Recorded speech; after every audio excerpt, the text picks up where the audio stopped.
I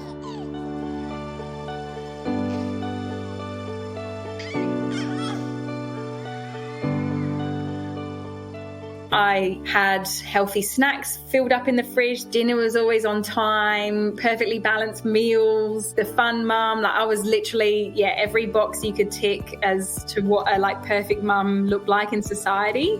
That's pretty much what I did. And then, now running my own business, you can't maintain that. Not that it was important to, but it was just my identity back then. And now my identity has shifted. I think we've gone through a massive learning curve as a family. My husband started to see this other side of me that was really hidden for a long time. It was a big adjustment, but now I feel like we've come probably the last 6 months. It's like all becoming balanced again, and everyone's, understanding that things have changed and actually are really proud of what I've started to achieve.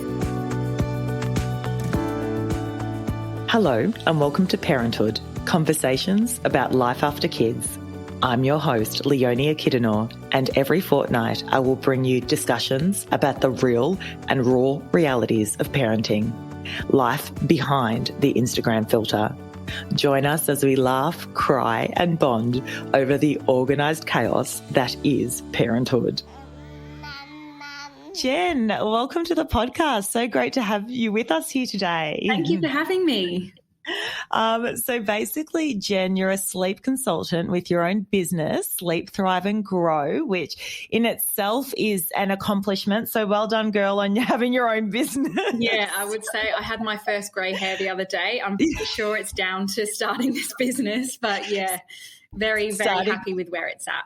Yeah, starting the business and having children. I feel like when I had children, totally. And so I'm really excited. I mean, obviously you have a wealth of expertise in the sleep area, but what I'm really excited to hear a little bit more about is your motherhood journey. Yeah, no, I'm more than happy to show that because it was actually really interesting preparing for this podcast and reflecting back through so many areas. And then I'm looking back going, oh, I don't think I addressed that very well. I think I need to address it now. And it's like little things that you've done just to get you through. And then you kind of, that still resonates with these type of feelings. So now I'm more than happy to share my experience. I think it's so powerful to hear from different mums, their different journeys, and to, you can only learn and gain from it and feel that, secure that you're not the only one feeling these feelings. 100%. I know some people that I get on the podcast are like, oh, that was good therapy. Thank you. Yeah, I feel like I'm going to do that as well. So let's start right from the start of your motherhood journey. So, or even before you had children, let's talk about that. So your partner was a fly in, fly out for work. So for those listening, there's chunks of time in which he would be in Perth, where you were based in Perth at the time. Yeah. So he did a number of different rosters. Like we did 2 and 2, like 2 weeks away, 2 weeks home. Then it was like 3 and 2, and then 4 weeks away, 1 week home. Like we've juggled really sort of like throughout our relationship. It almost got longer and longer stints because the type of projects he was involved with. But, it kind of worked for us in some ways because I've always been very independent. I was studying to be a nurse at the time. So, there was lots of times, obviously, I missed him socially, and we were very social, like young couple, as most couples are.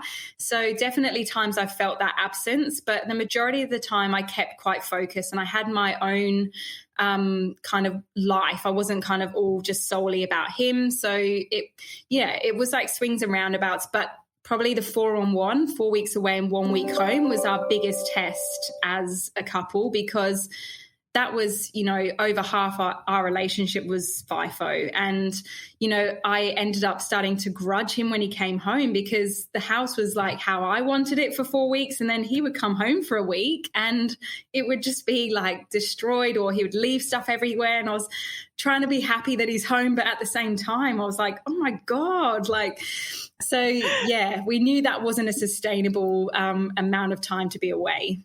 How long did you do the 4 weeks on, 4 weeks off? Do you remember? We did a while. It was a good 8 to 10 months of 4-on-1, and it got to a point where we actually said it's almost like got to make or break, and to go, okay, we're either going, something needs to change, or I feel like we're just going to keep drifting apart more and more.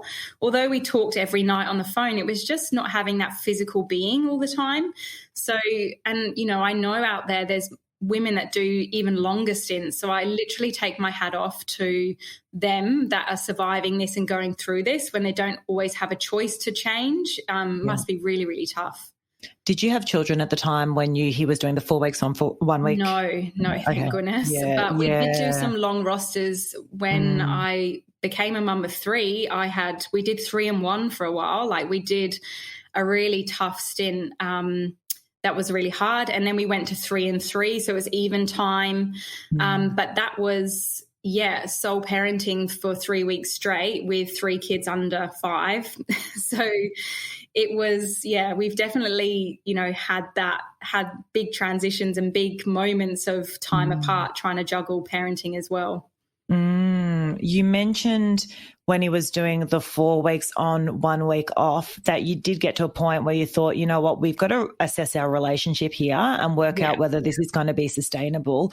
What did that conversation look like for you at the time? I'm pretty open and honest to be fair, and communication in relationships has always been something I've tried to maintain. And I just think it's so important to feel that you can put those feelings out there and discuss them. And it takes me a lot to get there. Like as a person, I'm really tolerant of most things. I'm not one that has kind of a really, I just go with the flow a lot of the time. So for me to get to that point, and my husband, I think, is aware of that. For me to get to the point where I'm like, nah, like this isn't working anymore.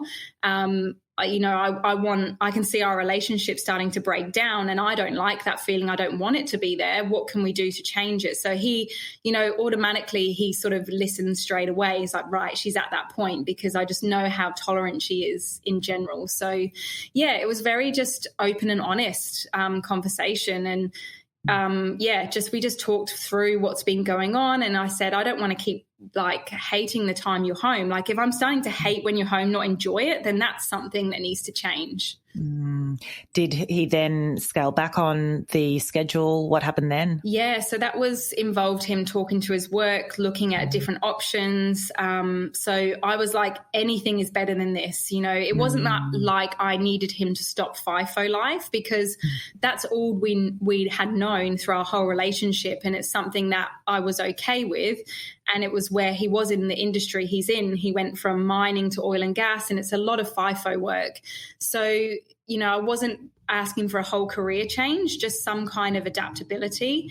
And I feel that the companies are getting better at being more family friendly, but there is some companies that are still very much all about just getting their guys out there to work and not really considering the family alongside it. So, we ended up sort of looking down that route and changing companies and finding a different roster that worked better for us.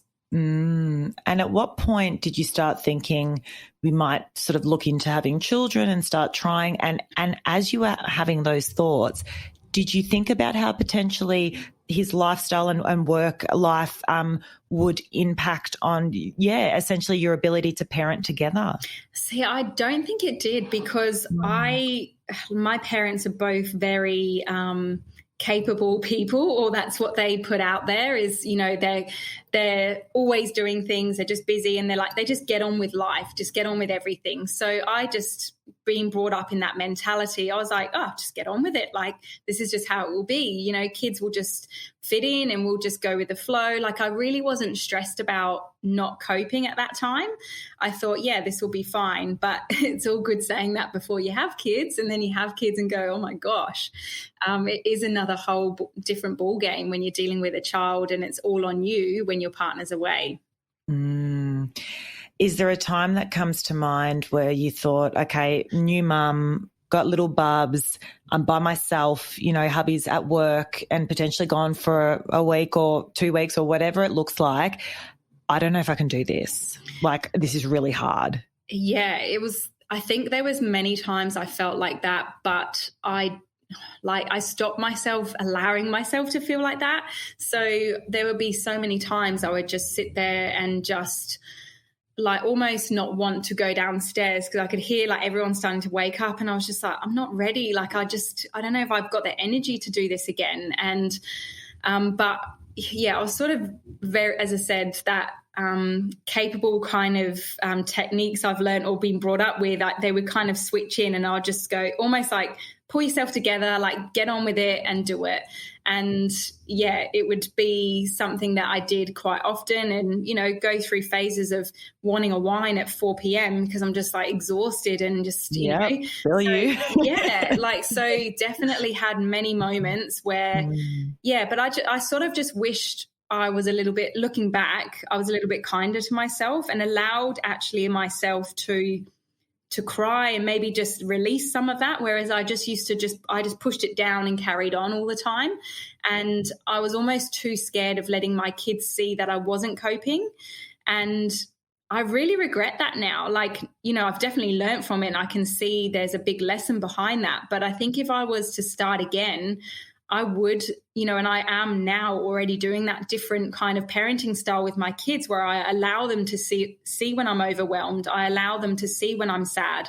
Whereas, you know, I remember the first time I did, they were like, I've never seen you cry, Mum, you know, because I just always just didn't want to put that on them. But that's also, it's not really protecting them in any way. It's kind of making them feel that they have to keep coping all the time, but maybe they are allowed to, you know, they need to release that and feel that it's okay, because I've watched Mum do it too, you know. So yeah, I would say that was the biggest thing. And even my support system was obviously my husband, my mum. But, you know, my mum, the way she is and the way she was brought up is like, you'll be all right. You know, she would definitely come and give me a hand if I was feeling a bit overwhelmed, but she would feel uncomfortable seeing me uncomfortable and kind of try and get me out of it as fast as she could. So it was sort of like such a cycle of, you know, through your like how your parents brought you up and how they were brought up, and, you know, keep pushing that down, keep pushing those feelings away, and just get on with it, keep being capable. That's where you need to be at. Yes. Was there a time when you started noticing the emotions bubbling up over the surface and you're like, oh, I can't hold it down any longer? Does anything come to mind?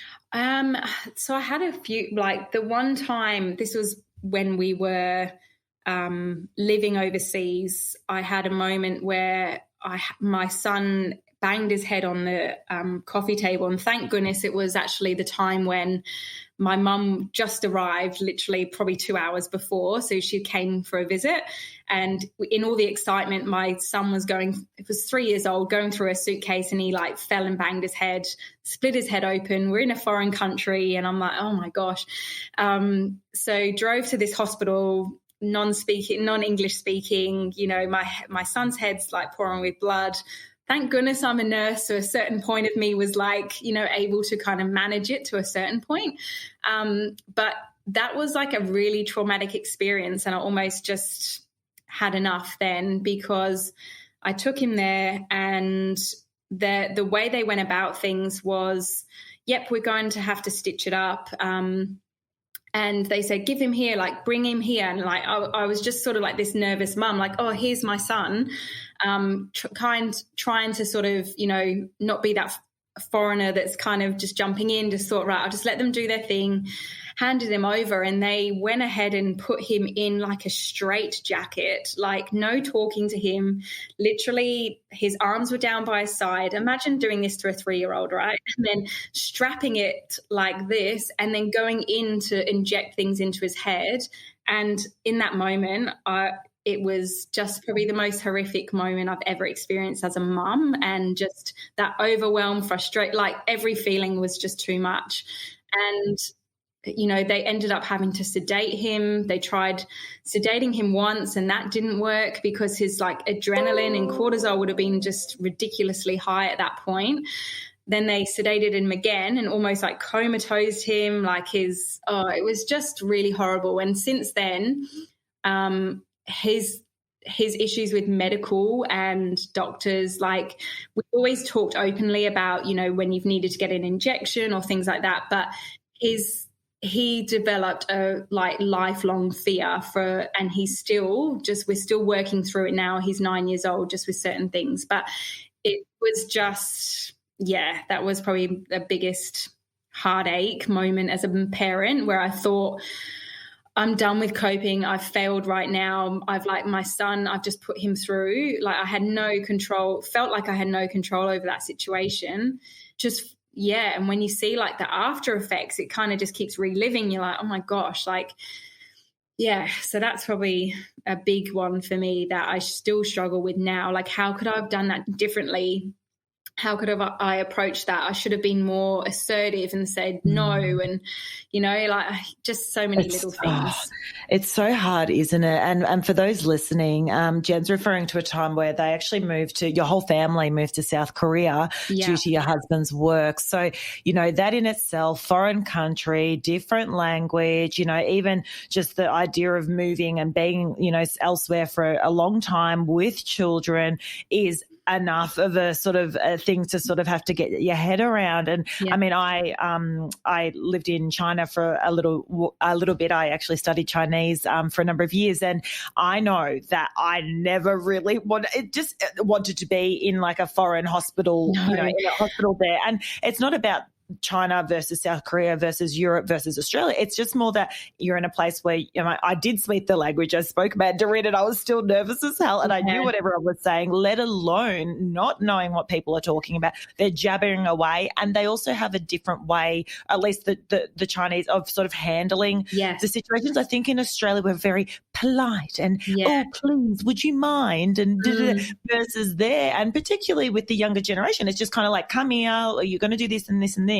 And so culturally, it's probably a little bit to get your head around too. Did you notice that living in South Korea, like the cultural differences? Yeah. There was some really funny cultural differences, but also, like some beautiful ones as well. So, but especially when it involved children, like from that moment on, I was if my kids had to go to the doctors or anything, I was just so much more assertive and was like, nah, this is not happening again. I'm having more control over what's going on. Like, as I said, I'm really glad I had that nursing background, because I could sort of, that helped me bring that assertiveness out and be like, no, this isn't happening.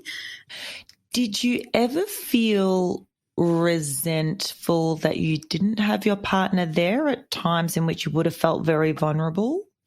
I think that was one thing that I almost feel, partly, not to blame myself completely, because I was so not comfortable with being vulnerable and I never showed it. So my partner never questioned it either.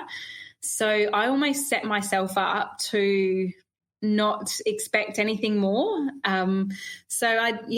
But equally then my husband, as like for an easy life, for him, it's like, oh, she's sweet, she's got this, and like for him, it was just like, cool, like he never really thought to kind of check in and see how I am. Like, not to assert, he's a beautiful husband and we talk a lot now, and obviously he is well and truly concerned about my feelings, and times when we talked on the phone and I was really upset, he was always able to reassure me. But the majority, it wasn't really considered like, oh, hey, would you like me to try and stay a bit longer? It's almost like, oh, I've got to go back. Like, it wasn't that consideration. It was like, almost more encouragement, like, you'll be right, like your mum's down there, it was just, this is how it has to be.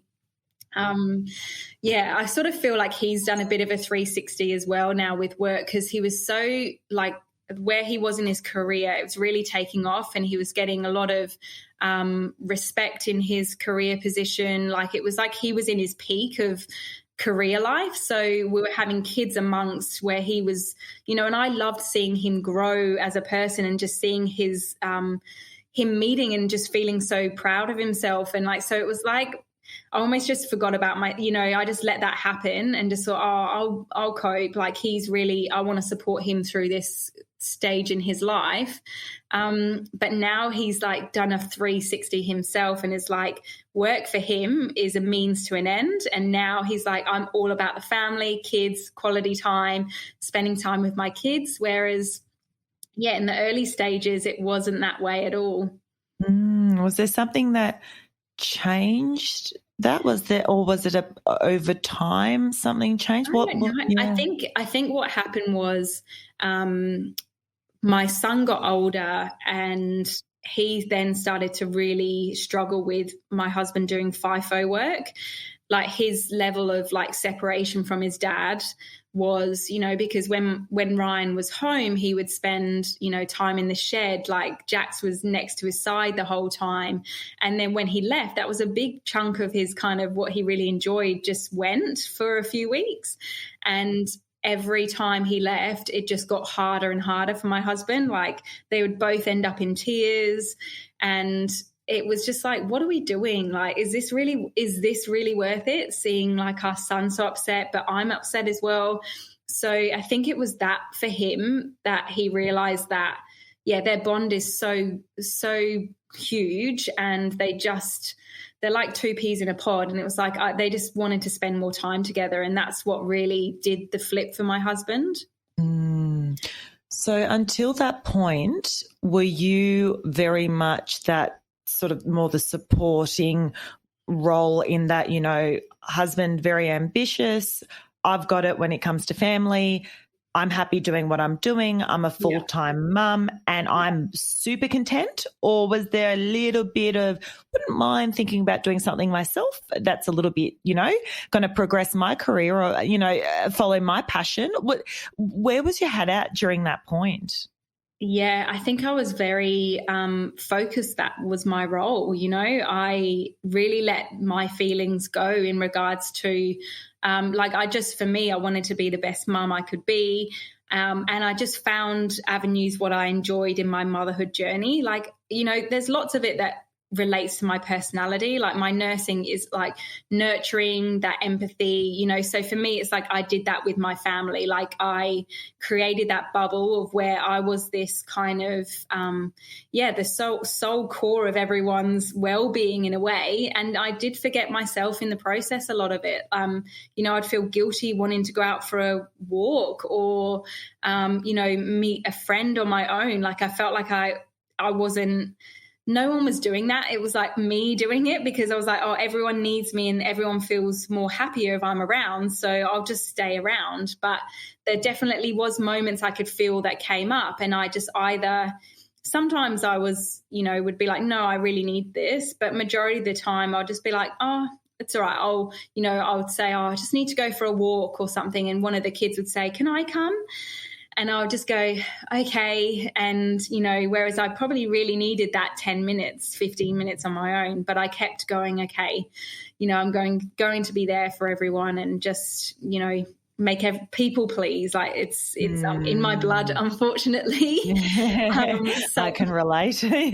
Something I'm working more towards is just finding a bit more of a balance with that of, recognizing my own needs and valuing them. But it's been a big learning curve for my family to adapt to. Now I've got a business and, their mum that they had, like literally I was the mum that, if you looked in, I, had healthy snacks filled up in the fridge, the pantry, dinner was always on time, perfectly balanced meals, the fun mum. Like I was literally, every box you could tick as to what a like perfect mum looked like in society.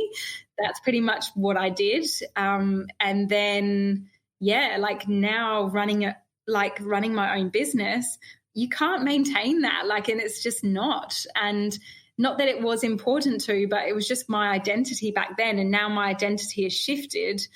It's this first year of business. I'm just nearly about a year and a half now, but I think we've gone through a massive learning curve as a family. My husband started to see this other side of me that was really hidden for a long time. And it was a big adjustment, but now I feel like we've come probably the last 6 months. It's like all becoming balanced again, and everyone's, understanding that things have changed and actually are really proud of what I've started to achieve. And, whereas it was a bit more resentment at first of, hang on a minute, like where's our set meals and our, and I'm saying to the kids, dropping the kids off, oh, mum's forgot that. And the kids are like, what? Like, you never do this. Like, what has happened to you? How old are your children now? They're 9, 7, and on Sunday I'll have a 5-year-old as well. I'm curious then. So that was the identity for a very long time, like you said, being the mum and being everything to everyone within the family. Again, can so relate. What made you want to change that up and start your own business? Do you know what? I really would like to pinpoint what it was, but I think it was for me, people had talked about how I've supported them with sleep, like friends and family. I've been doing this for as long as I've had children, really, because I guess because mum was my focus, I was, it became a passion at the same time. And, I just started to get educated and learn more and go, okay, cool. And just start to have some control, like when I was feeling out of control in my other ways. And then we did a trip to the centre of Australia. We went to Uluru, and like on that drive home, I said to my husband, like, I really feel like maybe this is something I should entertain, because people are constantly telling me that I'm good at what I do. And, I think I should maybe look into this. So, and my husband was like, yeah, do it. Like, I reckon you'll be great at it. Like, go for it. And then it was kind of that, for me, hearing that from my husband, I was like, yeah, like it was that kind of approval, I suppose, or going, okay, he's saying, yeah, let's do it. Let's try and investigate this.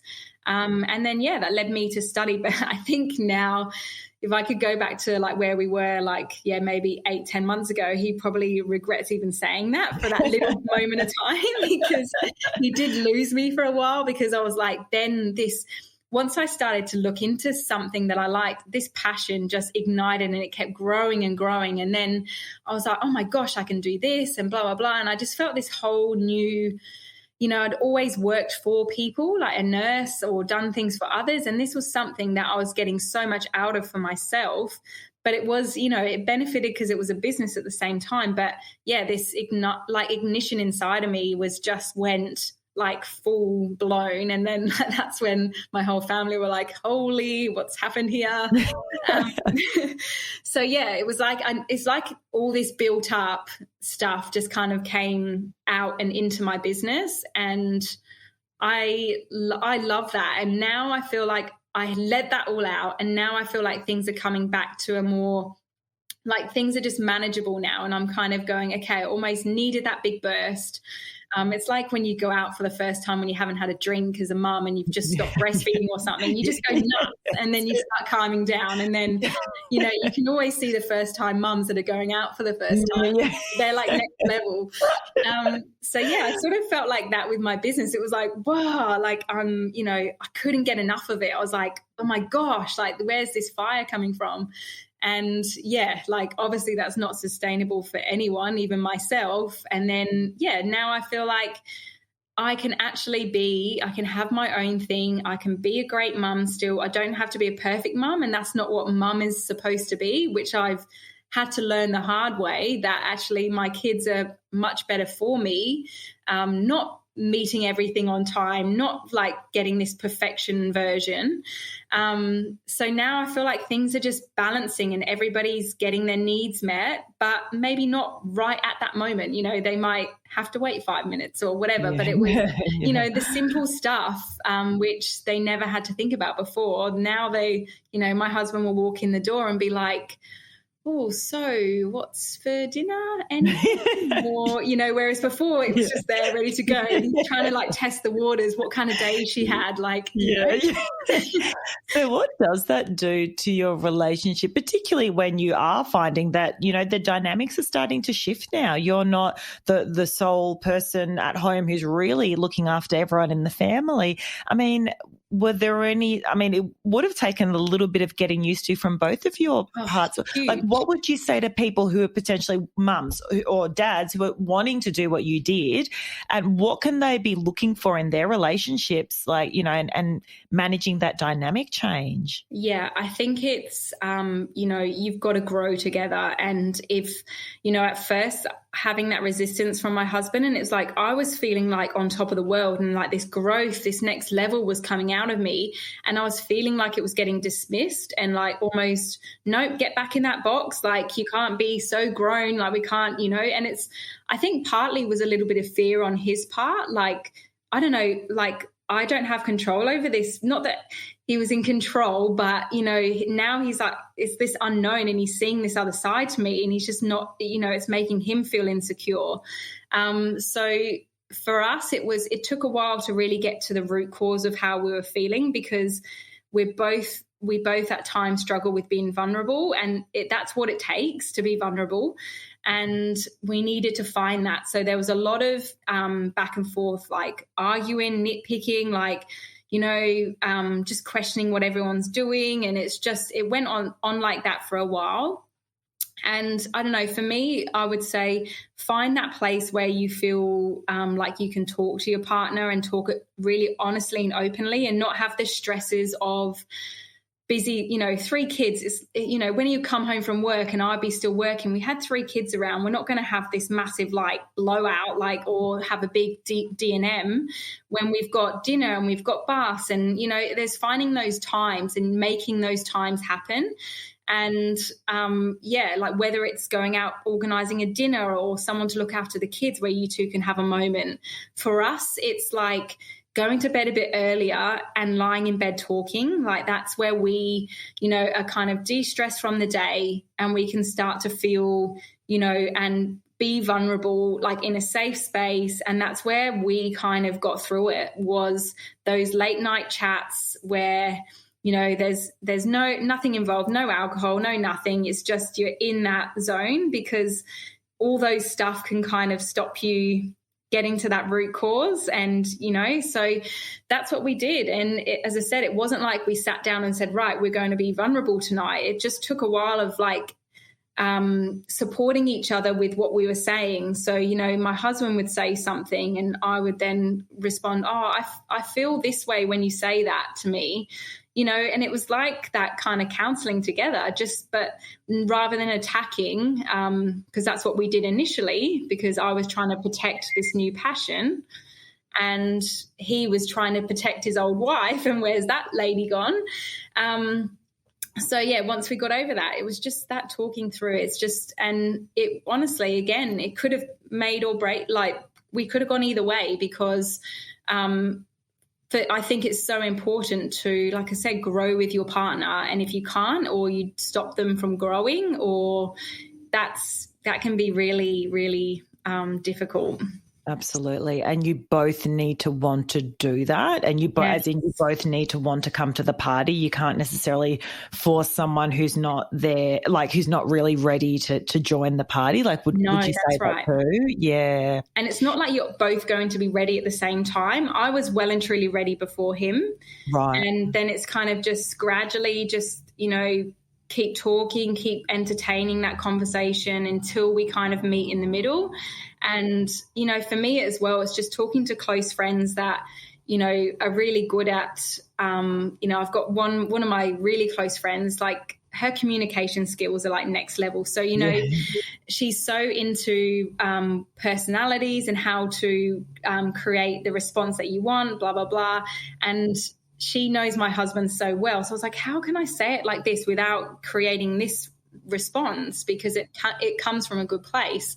So just kind of, really wanting to work on it, because we have so much good things going on, and this would be so silly to let that become apart just through some growth that we both are doing. Yeah. So, yeah.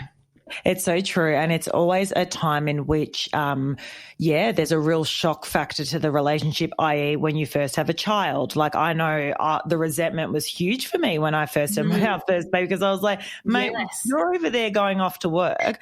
I'm here like with the bubs all the time. Like, excuse me, but you should be like kissing the ground I walk on.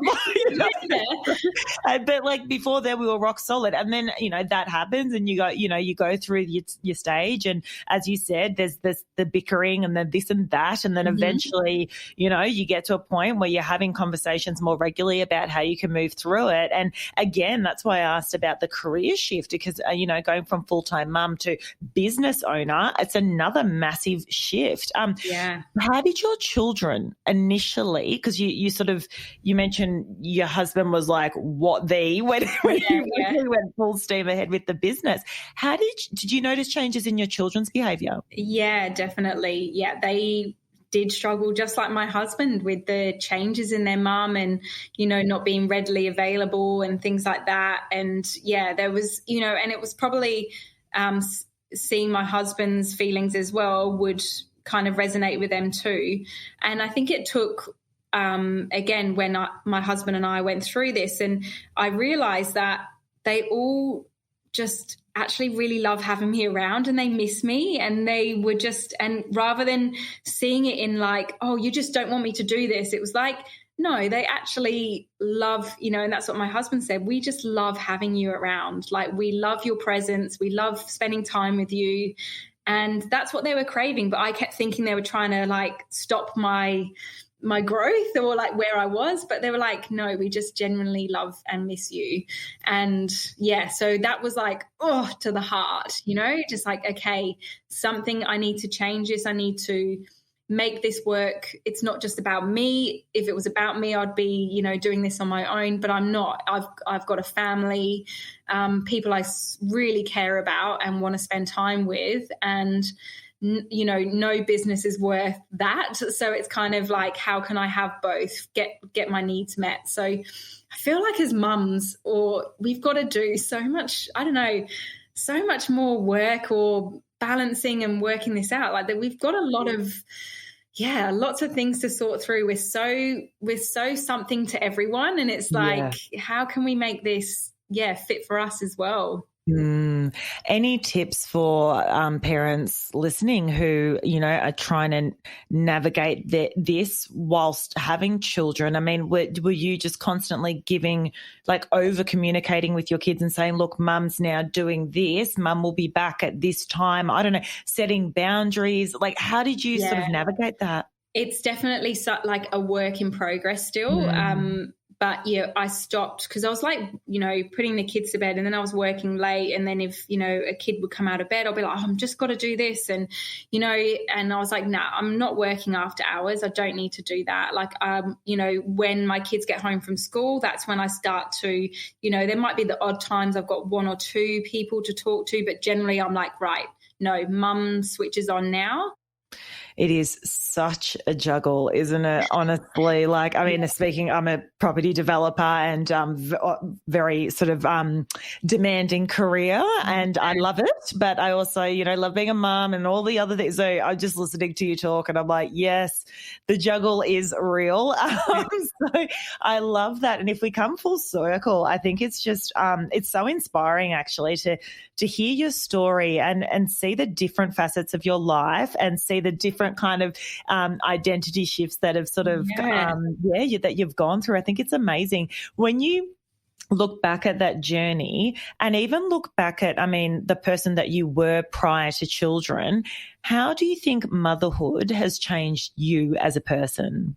Made me more adaptable and less controlled. I've let loads of small things go because, again, my mum was so capable. The house was like immaculate. She was a working mum. I never saw her falter once, I don't think. I never saw her break down, never saw her not coping. It was just like, she was just like bang, bang, bang. So I've learned like to let that go and kind of use some of the things that my mum has taught me, but not everything, and learn to just be that less controlled, adaptable, you know, things that used to bother me, like, I don't know, the kids with toothpaste, for example, when it goes all dried and crusty around the outside, like, you know, like I would almost like check all these little things before I left the house, like, oh my God. And now I'm like, do you know what? That crust can stay there for a while because I don't have time to sort that crust out. And does it really matter? No, like it really doesn't matter. Like, why am I going to get stressed out of my kids? They're kids. Like, And so that control factor, not to have that perfection, toothpaste splattered on the mirror, who cares? You're going to have days where they're not out there to get you. They're not out there to make your life harder. They're actually just being kids. And so it's kind of really seeing what's important and what really matters. So yeah, definitely on so many levels, motherhood's just given me that more well-rounded, just much more just chilled out, I think, in general. I love that. And I like the word balance comes to mind, just like balance, and I call myself a recovering perfectionist. So I can so relate to the whole, make sure everything's absolutely perfect to the nth degree. So no, I 100% hear you. I think it's awesome to reflect. It's funny because the word balance also gets me sometimes. So really? Yeah. Someone taught me, it's more like a seesaw, because balance is meant to mean that you have this all even, and it's like the seesaw effect that it's never going to be even. You're never going to get that work family balance. They're like, what is that? How does that look? Whereas the seesaw effect is that sometimes work might go like this and up higher, and your family are down, and then it will flip up. Like, it will just constantly change and adapt, and being okay with the moments where actually that area needs more focus for that moment. Everyone will still survive, blah, blah, blah, or vice versa. No, my kids actually need that focus right now. This business call can wait. This second email can wait. So it's that constant seesaw approach and going, okay, I think, it's trying to get that balance almost is unachievable as a general rule in parenting and business and everything else, self-care. I love that. That's so true. Like, you can have it all, but just not all at the same time, Right. Yeah, 100%. I love that. Tell me a little bit about the work that you do and also how people can find out more about you.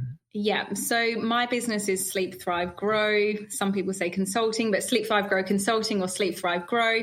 And it's basically a space where mums can get assistance if they're really struggling, well, mums and dads, if they're really struggling with sleep with their little ones. So it's from pretty much birth, we can start talking till 5 years of age, but it's a range of different programs depending on your needs. So there's some parents just want some guidelines to follow, which I have sleep guides available. Other parents are really craving that one-on-one because they're feeling really unconfident in what they're doing and they just don't know where to start. So that's when the 2 weeks of support working one-on-one with families, either in-home in Perth if they're local, or overseas, it's like over the phone, or we do Skypes and Zooms, however it works for someone to be able to learn and adapt and understand some different kind of things that they can try. I'm open to all styles of communication because we all learn differently. So have those. And then sometimes I have the small sleep guidance package, which is literally a half an hour call if mums or dads have these burning questions, or it's looking pretty good, but like, oh, what is that? Like, why can't I get that right? Or why are they responding that way?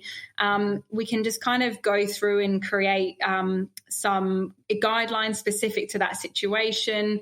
And as I said, we don't always need a big fix or a big overview. It might be just tweaking a few things. So that's when the 30-minute call can be a real option. And you can find me on Instagram, Facebook. So my Instagram handle is sleep_thrive_grow. And then my website is sleepthrivegrow.com. And I'll pop those details in the episode notes so people can find you too. Jen, thank you so much for taking the time to chat with us today and telling us your story. And it's been so cool just to hear, as I said, all the different facets that have made up your journey to date. So thank you. Thank you. Thank you for having me. It's been, like you say, a therapy session. It's very, very nice release. Thanks for listening. If you enjoyed this episode, be sure to subscribe, leave us a review, and give us 5 stars if you're feeling fancy. Want to be part of the Parenthood community? Join our Facebook group and follow us on Instagram @ParenthoodPod. Now, I'll let you get back to the organised chaos. Until next time.